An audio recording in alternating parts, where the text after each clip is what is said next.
hozir allergiyasi borlar yotibdi mana shu yerda. Mana Sherzod ham olim odam, o'rtoqlar allergiya va immunologiya bo'yicha haqiqiy mutaxassis. Bormi bironta bemoringiz misolchi gaplashsak, qalay bo'ldi, nima bo'ldi, lecheniyalar olishyapti-ku kelib. Shunday. Ha, bizni Aram klinikamizda 20 dan ortiq yotoq joylarimiz mavjud. Allergologik va immunologik shikoyatlar bilan asosan bronxial astma kasalligidan aziyat chekuvchi bemorlar kelishadi. Barcha shart-sharoitlar bor. Buning uchun hammasi mana bemorimizdan suhbat qilishimiz mumkin. Assalomu alaykum. Assalomu alaykum. Sizda nima shikoyat edi opa? Men bunda bir oldin kelganimda bronxial astma bilan kelganman. Men Nizomidin Mashhura Farg'onadan.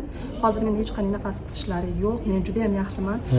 Doktor Sherzod Muxtorovga rahmat, va ularning jamoasiga rahmat. Alloh rozi bo'lsin. Bilasizmi, vodiyliklar juda chiroyli, tartibli gapiradi. Gap so'z yo'q. Hozirda yozgi mavsumda avj olayotgan bronxial astma yoki allergik kasalliklar ko'p odam gripp deb yuribdi-da. Yomizda ichib qo'yganimga shamollab qoldim deb o'ylayapti. Ular ham kelsa bo'laveradi. Bemalol bizda kelishsa, barcha tekshiruvlar bor.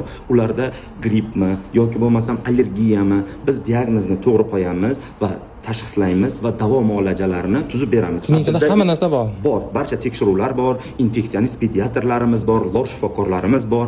Undan tashqari allergolog, immunolog, ya'ni men borman. Xudo xohlasa xizmatdamiz doimo. Gap yo'q. Sherzod ham oldilariga o'zingizlar kelinglar yoki yaqininglarni olib kelinglar, manzilni yozgan lokatsiyalarni tashlab beraman. Savolinglar bo'lsa, hozir zvonit qilib ma'lumot olaverasizlar. Bitta like bilan qo'llab-quvvatlab qo'ying. Opa, sizga ham katta rahmat. Yaxshi bo'ling. Sog' bo'ling, salomat bo'ling. Rahmat.